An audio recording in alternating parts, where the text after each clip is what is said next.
ang kakapal talaga mga pagmumukha nito mga Chekwa na to, no, mga kababayan. Kasi nagsasagawa ng maritime patrol ang ating mga tropa dyan sa Baho de Masinloc o ang West Philippine Sea na sakop ng ating EEZ, Exclusive Economic Zone. Bigla ba naman pinaputukan ng China ang eroplano ng Pilipinas? Talagang ano to, napakasama na talaga, no, ng ginagawa ng China, no. So itong ating bibigyan ng reaction, mga kababayan, reaction video, komentaryo, question, kung ano man inyong mga saloobin diyan, pwede rin naman kayo mag-comments.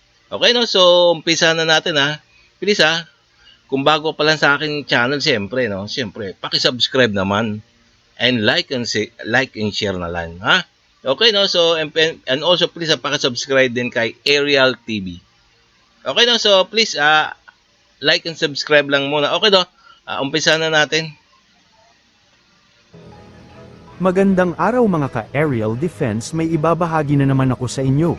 Dahil ngayong araw na ito ay may pag-uusapan tayo tungkol sa depensa. Eroplano ng Pilipinas pinaputukan ng China sa West Philippine Sea. Nagpaputok ng flares ang puwersa ng China habang nagsasagawa ng maritime patrol ang eroplano ng Philippine Coast Guard malapit sa Mischief Reef sa West Philippine Sea. Ayon kay Rear Admiral J. Tariela, PCG spokesperson for the West Philippine Sea, mapanganib ang insidente dahil hindi matiyak kung hanggang saan aabot ang mga flare na maaaring tumama sa aircraft. Bukod dito, nagbigay rin umano ng radio challenge ang Chinese forces at iginiit ang kanilang indisputable sovereignty sa lugar, isang pahayag na mariing pinabulaanan ng PCG. Binigyang diin ni Tariela na ang Panganiban Reef ay nasa loob ng Exclusive Economic Zone ng Pilipinas. This is dangerous on our... Ayan, tingnan nyo naman, napakapal talaga ng pagmumukha nitong mga Chekwa na to, no. Biro mo niya na nasa loob ng ating Exclusive Economic Zone. Itong nagpapatrol na Philippine Coast Guard natin, nagpapatrol sila sa loob ng Exclusive Economic Zone ng Pilipinas. Napadaan sila sa mismong Mischief Reef na sakop ng EEZ ng Pilipinas, Pinaputukan talaga pinaputukan ng flare. So ibig sabihin nun umalis na daw. Talagang talagang inaangkin talaga ng mga China, ng mga Chekwa na to ang ating mga isla diyan. Mga isla dyan sa West Philippine Sea. So talagang napakasama na talaga. Hindi na talaga, napaka-agresibo na ang ginagawa ng mga Chekwa. Because we cannot really expect how far that the flares can reach the aircraft. We need to emphasize that the Chinese government do not have indisputable sovereignty in Panganiban Reef, and that falls within our own exclusive economic zone. Ang nasabing bahura, na dati sinabing gagawing silungan lamang ng mangingisda noong 1990s, ay isa na ngayong ganap na military base ng China.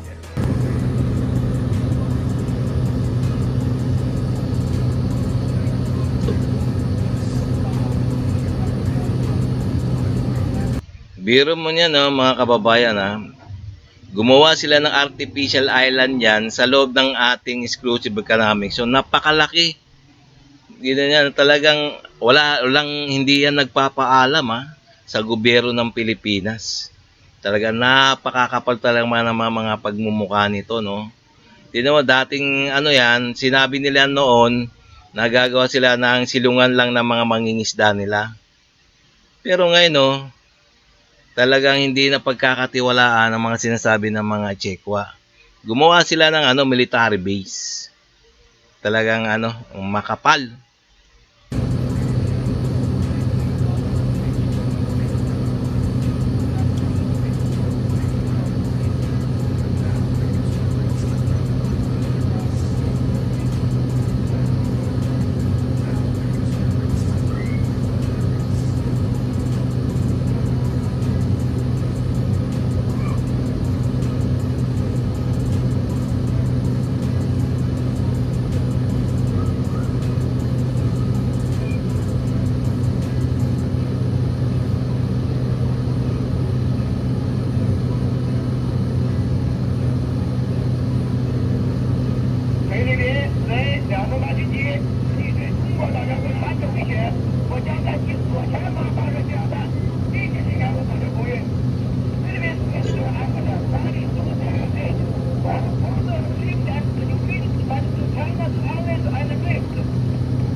Matatandaan noong nakaraan naman ay tinutukan ng Chinese warship ang missile frigates ng Pilipinas gamit ang fire control radar.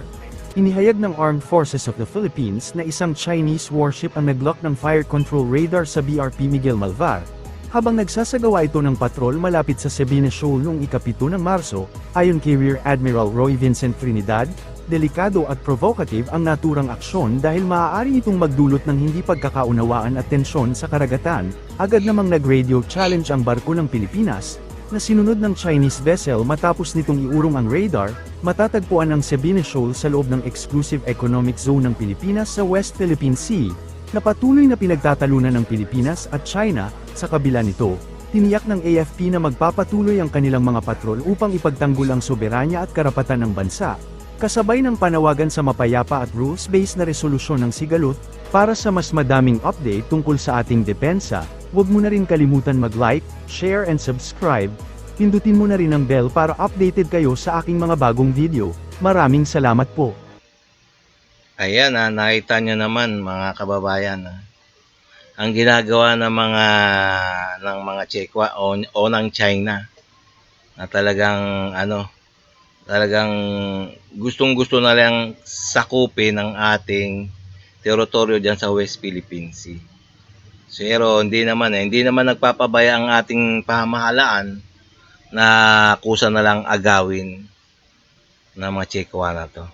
Okay so hanggang dito na lang tayo mga kababayan Kung bago pa lang sa akin channel at magtatapos na tayo, please like and subscribe na lang muna sa ating YouTube channel. Okay so hanggang sa muli. Maraming salamat.